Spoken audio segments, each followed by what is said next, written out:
ಯಾರು ಸಿಕ್ಕಾಪಟ್ಟೆ ರೇಸ್ ನಡೀರಿ ಯಾರ್ರಿ ಅವನು ರೀ ಬರೀ ಇಂಥ ನೀವೇ ರೇಸಿಗೆ ತಗೊಂಡು ಮುಂದೆ ಕುಣಿಸಿದ್ದೀರ ಅಷ್ಟೇ. ಯಾರ್ರಿ ಅವನು, ಯಾರು ಓಟ್ ಹಾಕ್ಸೋನ್ರಿ?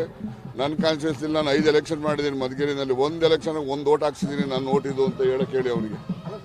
ಅವ್ನು ಯಾರು ನಡೀರಿ, ಅವನ್ನೆಲ್ಲ ನೀವು ಎಲ್ಲ ಯಾರು ನಿಮ್ಮ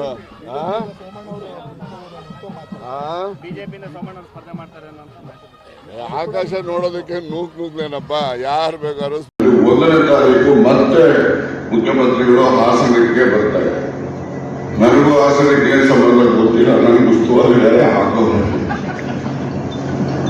ಎಲ್ಲ ಬಹಳ ಜನ ಎಳ್ಕೊಂಡ್ಬಿಟ್ಟಿದ್ರು. ಹಾಸನ ಕೋಪಡಿ ಸಾಧುವಲ್ಲಿ ಗೊತ್ತಿಲ್ಲ. ಅವರು ಏನೇ ಮಾಡ್ತಾರೆ ಅಂದ್ರೆ ವಾಮಾಚಾರ ಮಾಡಿಸ್ಬಿಡ್ತಾರೆ ಸಾಮಾನ್ಯ. ನಾನು ಹೇಳಿದೆ ಅವರಿಗೆ, ಕೆಲಸ ಮಾಡಮ್ಮ, ಯಾರನ್ನ ವಾಮಾಚಾರ ಮಾಡಿದ್ರೆ ನಾನೇ ದುಡ್ಡು ಕೊಡ್ತೀನಿ, ನಮ್ಮಲ್ಲಿ ಮಾಡ್ಸಕ್ ಹೇಳ್ರಮ್ಮ. ಬಹಳ ಸರಿ ಮಾಡಿರೋದು ನನ್ನ ಗಮನಕ್ಕೆ ಬಂದಿವೆ. ಆದರೆ ನನಗೇನು ಆಗಿಲ್ಲ. ಯಾಕೆಂದ್ರೆ ನಾವು ನರಸಿಂಹಸ್ವಾಮಿ ಉಗ್ರ ನರಸಿಂಹನ ನಮಗೆ ನರಸಿಂಹ ಸದಾಕಾಲ ನಮ್ಮ ಇಲ್ಲದ್ರೆ ನಾವೇ ನರಸಿಂಹನ್ ಇಟ್ಕೋಬೇಕು. ನಾವು ಇನ್ಯಾರು ನರಸಿಂಹನ್ ಇಟ್ಕೋತಿದ್ದ, ಯಾರು ಲಕ್ಷ್ಮೀ ನರಸಿಂಹನೋ ಭೋಗ ನರಸಿಂಹನೋ ಯೋಗವೋ ಇಟ್ಕೋತಾ ಇದ್ದೋ. ನಾವು ಅವರನ್ನ ವಿದ್ಯಾವಂತರನ್ನಾಗಿ ಮಾಡಿದ್ರೆ ಅವರನ್ನ ಸಮಾಜಕ್ಕೆ ನಾವು ಆಸ್ತಿಯಾಗಿ ಪರಿವರ್ತನೆ ಮಾಡಬೇಕು.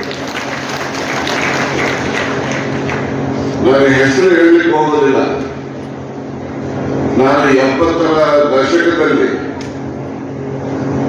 ನನಗೇನು ಸಣ್ಣ ಸಹಾಯ ಅದು. ಆದ್ರೆ ಆ ದಿವಸ ಆ ಕುಟುಂಬಕ್ಕೆ ನಾನು ಮಾಡುವಂತಹ ಸಹಾಯದಿಂದ ಇವತ್ತು ಆ ಕುಟುಂಬದವನು ಒಬ್ಬ IAS ಅಧಿಕಾರಿ ಇದೆ.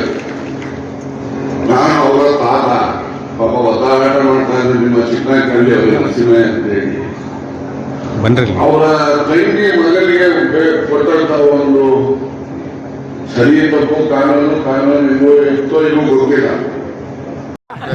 ಯಾರ್ರಿ ಅವನು, ಯಾರು ಓಟ್ ಹಾಕ್ಸೋನ್ರಿ? ನನ್ನ ಕಾನ್ಶಿಯಸ್ ಇಲ್ಲ. ನಾನು 5 ಎಲೆಕ್ಷನ್ ಮಾಡಿದ್ದೀನಿ ಮಧುಗಿರಿನಲ್ಲಿ. 1 ಎಲೆಕ್ಷನ್ 1 ಓಟ್ ಹಾಕ್ಸಿದ್ದೀನಿ. ನಾನು ಓಟ್ ಇದು ಅಂತ ಹೇಳಿ ಅವನಿಗೆ. ಅವ್ರು ಯಾರು?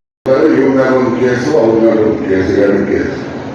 ಆ ಊರಿನ ಸಾಧನೆ ಅಂದ್ರೆ ನಾವು ಊರಿನ ಜನರನ್ನ ದೂಷಣೆ ಮಾಡ್ತಾ ಇದ್ದೀವಿ ಅಂತಲ್ಲ, ಇನ್ನು ಎಷ್ಟೊಂದು ಅಜ್ಞಾನ ಇದೆ ಸಮಾಜದಲ್ಲಿ. ಬದುಕೋದು ರೀತಿ ನೀತಿಗಳನ್ನ ಇನ್ನೂ ಕಲ್ತಿಲ್ವಲ್ಲ ಅಂತ ಹೇಳಿ ನನಗೆ ಬೇಸರ. ಆಗ ನಾನು ಅವ್ರಿದ್ದು ಅವ್ರಿಗೆ ಹೇಳಿದೆ, ನೋಡ್ರಪ್ಪ ಈ ತರ ಎಲ್ಲ ಮಾಡೋದಾಗೋದಿಲ್ಲ. ಅವ್ರ ಹೆಸರು ಕೆಟ್ಟ ಹೆಸರು ತರ್ತೀರಿ ನೀವು, ಆ ಕೆಟ್ಟ ಹೆಸರು ತರಬಾರದು. ನೀವೇನಾದ್ರು ಮಾಡ್ತೀವಿ, ಮಾಡಬೇಕು ನಿಮ್ಗೆ ಗುರಿ ಇದ್ರೆ ಬನ್ನಿ, ಬೇಕಾದ್ರೆ ಜನ ನಾವು ಬನ್ನಿ ಮಾತಾಡೋಣ, ಅದಕ್ಕೆಲ್ಲ ಪೂರ್ವಕವಾಗಿ ನಾವೆಲ್ಲ ಸ್ಪಂದಿಸ್ತೇವೆ ಅಂತ ಹೇಳಿ ಬಂದಿದ್ದೇನೆ. ಇವರು ಯಾರು ಬಂದಿಲ್ಲ, ನೋಡೋಣ ಯಾವ ಬರ್ತಾರೆ. ಈ ಒಂದು ದೃಷ್ಟಾಂತವನ್ನ ಯಾಕೆ ನಿಮ್ಮ ಮುಂದೆ ಹೇಳಿದೆ ಅಂದ್ರೆ, ನಮ್ಮಲ್ಲಿ ಒಗ್ಗಟ್ಟಿನ ಕೊರತೆ ಇರುವುದು.